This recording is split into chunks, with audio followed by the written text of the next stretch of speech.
It's way past time I dispense some indiscriminate justice! G'day guys, Duckville here. We are back to some Korean replays here today. We are going to see a pretty cool matchup between these two players. We do have a Zerg against a Protoss, and as we can see down here in the bottom left of xel'naga Caverns, we're actually going to have ArgOsZeNEX from the XeNEX clan, of course. He's one of the, I think he's one of the B teamers from XeNEX. I'm not exactly sure, don't quote me on that. But he is definitely still a very skilled player. And today I did, this is not a total cold cast, I did have a quick look at the start of this game, so I do actually know what the openings are, and this is going to be a very cool opening from ArgOsZeNEX, and we'll get to that shortly. His opponent up here in the top right of the Caverns is NvMacSed. He's I'm not actually sure if I have seen that Hunter Starcraft has put up a game between NvMacSed and Jinro, so he's definitely been around the ladder and obviously has played against a lot of the top players, and hopefully today we'll see some good play out of him. Now he also does a little bit of something different for a Protoss against the Zerg, and we'll see what he comes up with shortly. So as I mentioned, we're back sort of on the Korean games. I have been doing a lot of local sort of C stuff and some, you know, some particular key matches that I've had a look at that were pretty cool. And yeah, we'll sort of get back to the normal thing of doing Korea, C, and obviously any sorts of funky games that come up. And of course, team games. I have been trying to find the odd team game that actually looks good to watch, but it has been a bit difficult, of course, because there are a lot of team games, and a lot of them are just G's, and it's extremely boring. Of course, you don't often get high quality team games that often, but I'll do my best to try and find one. But anyway, we've got a spawning pool going up here, half done from Argos. He's going to get that one going. No gas just at the moment, so for those of you who do play Zerg and know what this opening may be, you are probably correct, and we'll get to that shortly once we see some of the more finer points of this particular opening. Meanwhile, up here at the top, MacSed getting his second pylon down. That is now done. There is a drone running around his base, so he is getting scouted out quite easily here, of course. It's hard to stop that first drone. One key thing which we do see here from Argos is actually to keep the drone around the front of the base here. If you can actually try and deny the Protoss from getting the cybernetics core up pretty quickly, that's actually really good.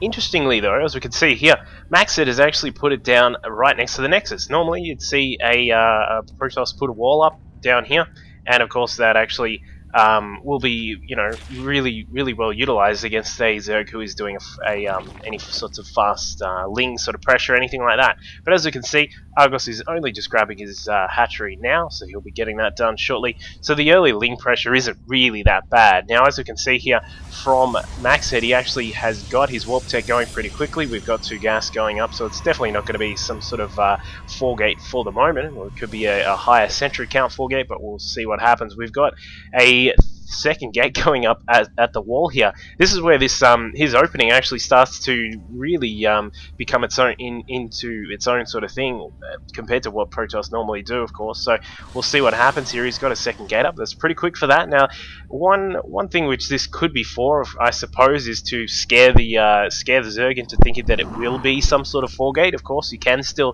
transition into a little bit more, as I said, of a gas-heavy 4-gate where you get a few more sentries out, perhaps, instead of too many stalkers, but we'll see what happens. We've got another pylon just going up now, so it looks as if we will see some sort of progression into a lot of sentries here, as we can see with all that gas that's flowing in for our Protoss player. So we got a couple more sentries just popping out now. Meanwhile, down at the Zerg base, we've got Argos expanding now. He's transferred a few drones down. He's got a spine crawler going up. Now, as I mentioned before, if you're a Zerg player and you do know this particular build, you will know this is of the fame of Spanishiwa, who has been doing a lot of this recently. It's his particular style, which he's gracefully called the Ice Fisher style, I believe is the proper term for it. I've actually been trying this myself when I actually play some Zerg, and it's a lot of fun to actually do this. Now, the key to this build is, of course, to really go hard on your drones at the start. As we mentioned before, there was no gas at all, so there was no speedlings out on the map. The key to this build is to really power up your drones, and then actually once you have a certain number, which is around about the 40 mark, and as we can see here, he just sort of hit about the 38 drones and put down all 4 of the extractors, so he's actually going to start really pumping out gas shortly, which will be way more than what the Protoss is getting, because as we can see, we have MacSed just putting down he's got his Nexus here, which is nearly done, and he'll only get his 4 gases up after a little bit of time when this is ready and running. Now we do see, once again, MacSed has put down an extra 2 gates. This is where his little style here has seemed to change from what you normally see. Normally you actually wouldn't see these 4 gates come out. You'd normally have a maximum of 3 gates, and of course we got the 4 total here. And yeah, this is just a bit of a different style, so perhaps this could be something you could integrate into your play if you are a Protoss player. And as we can see, Hallucinate is done, so he's going to scout out with a hallucinated Phoenix. And as we see, this is a great way to actually scout out what your Zerg opponent is doing. And while we keep an eye on this Phoenix, we'll just see what it can actually scout out once it's going down to the bottom of the map. You will see that there is a lot of creep going down here for Argos, and he's doing a great job of doing that. Scouts out the main, sees there is a lair on the way. 4 spine crawlers are up now protecting the natural, so there's certainly a lot to contend with if he does try to push in through the front. And of course, with a very low zealot count, there's actually very little chance that sentries could bust through 4 spine crawlers. So we'll see what MacSed's plan is for this particular style that Argos is bringing to the table. We've even got a 5th spine crawler going up. That's another facet of this particular build, because of course metabolic boost for Zerglings is quite late compared to when you would normally see it. This build really depends on having good spine crawler protection for your base, and as we said before, getting a lot of creep out. Now as you can see, the other sort of, I suppose, the third part of the Ice Fisher style is to get out 4 queens instead of 2. Normally you'd only have about 2 queens, perhaps a third if you're really wanting to get some creep going. But as we can see, with all of these creep tumors that are flying out here, we actually have, I think it's a total 7 creep tumors are actually active on the map, spreading out the creep. Now, this the Ice Fisher style really depends on making sure that you do have good creep coverage of the map, because what that means is that when you transition into your particular mid-game build, you will actually be able to get a lot of damage done. And as we can see here, he's actually, because of this massive wall of spine crawlers here, all he needs to do is get out a few Zerglings just in case there's any sorts of drops around his base, or if there's any sorts of sort of backdoor play that might come through, he'll be able to cover that. But of course, the other good thing about it is that because of the huge economy, and as we'll see from the Harvester tab, he's behind in Harvesters at the moment, but it's still a huge economy for this stage of the game for him, and he'll be able to crank out some early upgrades there, which is quite nice, because what you want to do is get those upgrades going and then just start absolutely slamming out units so you can get a good grip on your opponent. Now, as you can see, some Zerglings are trying to run by here. They will pick off a couple of pros which are attempting to get through to the gold expansion.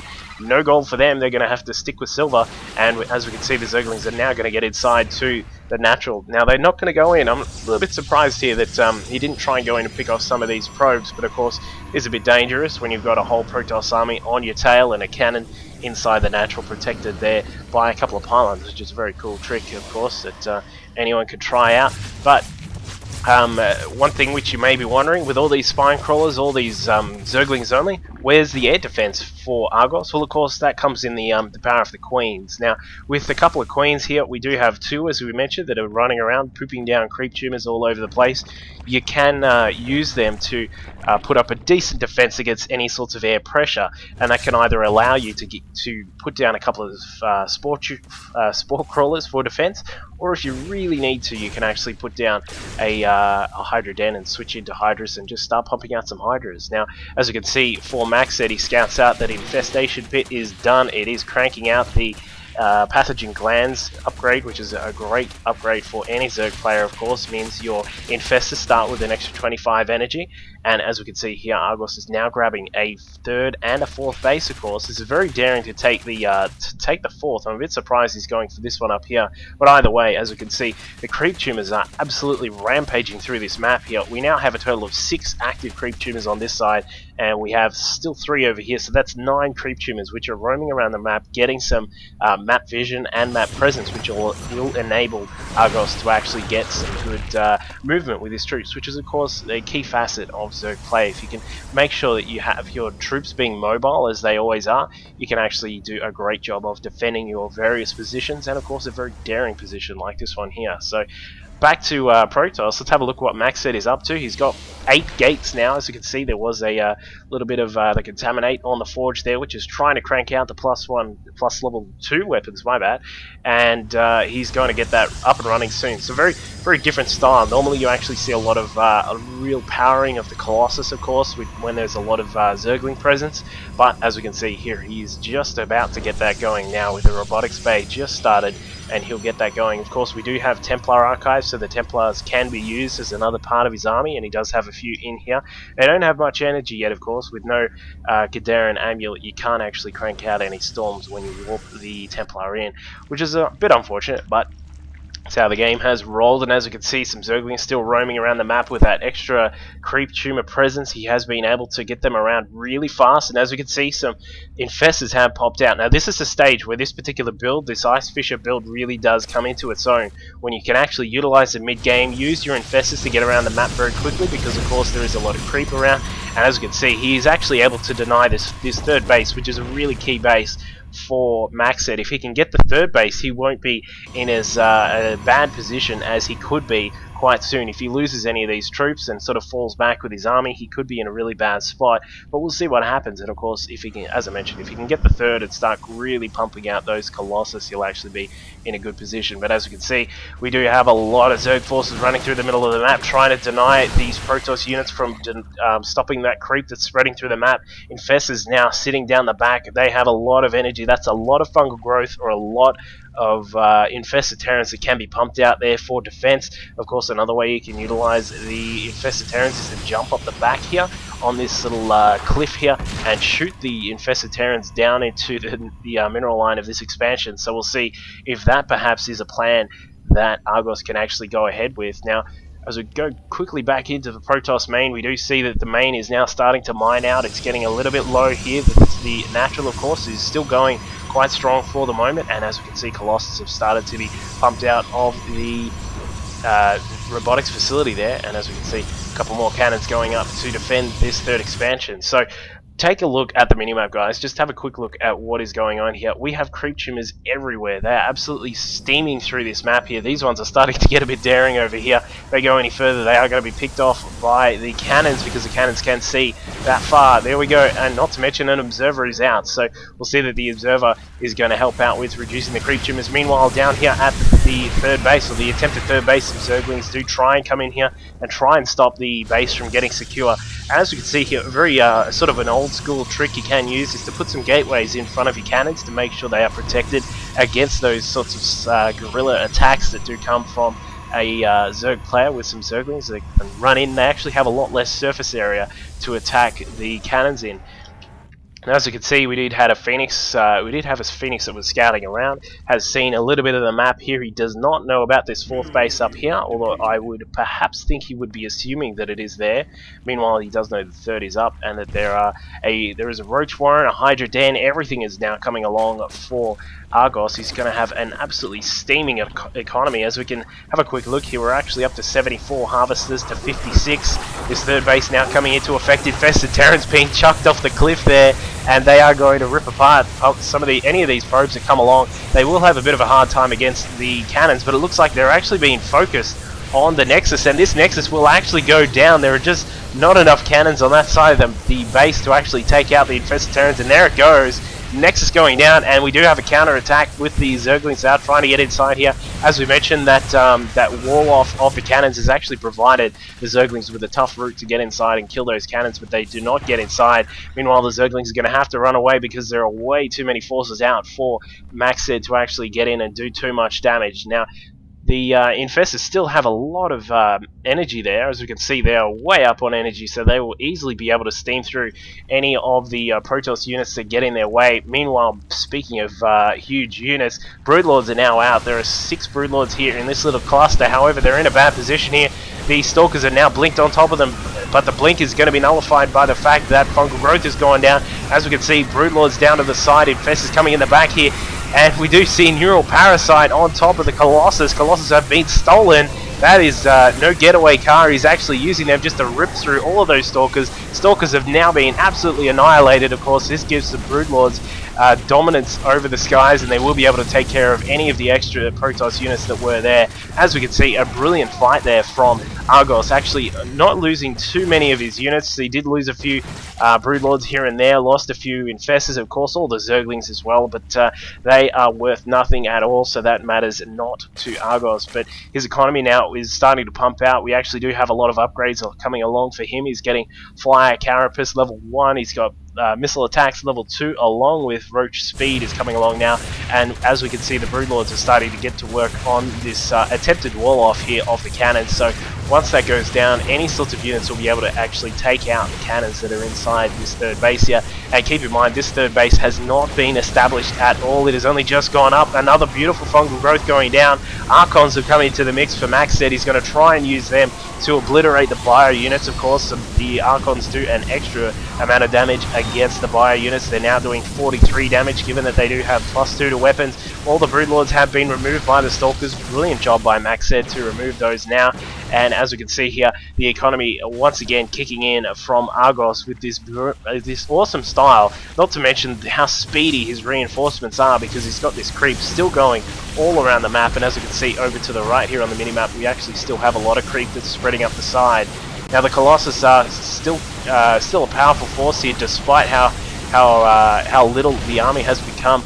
But as we can see, it is able to take out this fourth base, and perhaps we will see a comeback here from MacSed. He's doing a good job cleaning out that base. What he needs to do is be very careful of these infestors. If some fungal growths go down, and perhaps another neural parasite or two, this attack force will be absolutely decimated. And then we obviously have to consider the fact that he will be down to pretty much nothing until he warps some more in. As we look at the supply count, we do have 121 going down now. Fungal growths and not too much else, but the Hydras and the Roaches doing a decent job against some of these units here, but it looks as if there is way too much DPS coming out of those Colossus, and they will be able to tear apart the rest of that. The attempted gold base now will be destroyed from Argos. He's going to try and put up some spine coolers. Not actually sure how that's going to help, but he will use them to sort of distract perhaps the Colossus. But the Colossus actually target fire on infestors. They take out the energy based units first, and as we can see, well, it's a targeting system of any units, I believe. But one of the spine crawlers does actually get down somehow. In fact, the second one hidden under these overlords here. That guy is quite sneaky, hiding under there like a giraffe under a tree. And the Protoss force is eventually pushed back. But after losing a lot there, Argos was actually pulled down, as we can see, to 102. Lost some infestors, and of course used a lot of energy in the infestors that were there. But he's certainly done a good job of holding off the Protoss attack. Now, MacSed once again is still sitting on the, what do we got total? We've got the 8 gates total. We still do have 1 robotics, which is attempting to push out another Colossus, and as we can see here, these Stalkers are now blinking around the map, denying all these creep tumors, destroying them, and actually making sure that Argos does not have the map vision and presence that he once used to. As we can see here with the vision, we actually are slowly whittling away at all of this vision that he had up the side of the map, and the only real vision now that he has is with the overlords and his present base positioning. As we can see with these units here, random overlords scattered around the map, and another 4 active creep tumors which are up the side here going down the tasteless secret hallway. And as we can see here, lava is starting to really build up now for Argos. He's going to need to actually power up that economy a little bit more, perhaps get this gold base up and running, and then he can be back in gear and probably should be able to run over this Protoss army. We are now down to 1 mining base to 1, so it's actually quite an even position here for these guys, considering how incredibly far behind MacSed was. He's actually doing okay, but the problem will be once these probes actually start to mine out this natural expansion, where are they going to go? And it looks as if he's actually going to go for his own gold expansion here. One thing that he really will need to do is get some cannons down, because of course cannons cannot be fungal growth, they cannot be neuroparasited. The one problem they will have is against the Broodlords, which are now flying through the sky here. Roach is covering them from the ground. It looks as if he will be perhaps getting together an attack force to push through the middle of the map, but we will see what MacSed can do about that. He does have 2 Colossus, a couple of Templar, they do have Storm, and of course they can use feedback on the infestors. A lot of Protoss have actually been using feedback now, just purely getting Templar to use feedback on Ghost, Medivacs, and of course infestors, instead of using them for Storm, of course, because it does take a little bit longer to actually get the power up for for Storm. Not to mention, if you can save that 200 minerals, which it costs for Storm, you can actually use that on something else. So I have actually seen that becoming a little bit of a trend in some of the Protoss plays these days, but as you can see, there is a little bit of a problem that he has to contend with, and that is all these Broodlords. We got an extra 2 morphing in now. This one may get denied. No, he's actually going to keep it covered for the moment. The Templar is standing up the back here. This could be a very deciding battle here. Fungal growth going down. Storms on top of the Hydras. Another storm on top of the, which is also affecting these Broodlords, of course. Feedback going off on those infestors. 2 of them do go down, but it looks as if it will still be enough to take care of this Protoss attack force that is attempting to move through the middle here with all of these overlords there. GG from MacSed. So he's just sort of succumbed to the fact that he was down to 1 base against the Zerg's possible 3 bases that he could have had up and running. Of course, he did have that gold there, but the problem was actually warping in more buildings, more units, of course. And now that there was all of these Broodlords out, he'd need either a lot of Phoenix or a few Phoenix to come out and take care of all these Broodlords, or a lot of Blink Stalkers to actually remove them from the ground. So brilliant game there between these 2 players. Argos actually having quite the upper hand for most of the game there, doing this particular Ice Fisher style. So if you are interested in this style, jump on Google and actually just search for Ice Fisher StarCraft 2, and that should bring up the Team Liquid link, or otherwise just ask me on Twitter and I'll send it through to you. But it definitely is a cool build for Zerg to try out. It utilizes the power of mid-game and of course the end game, as we can see here from Argos. So hope you guys enjoyed that one, and I'll see you guys next time. Cheers.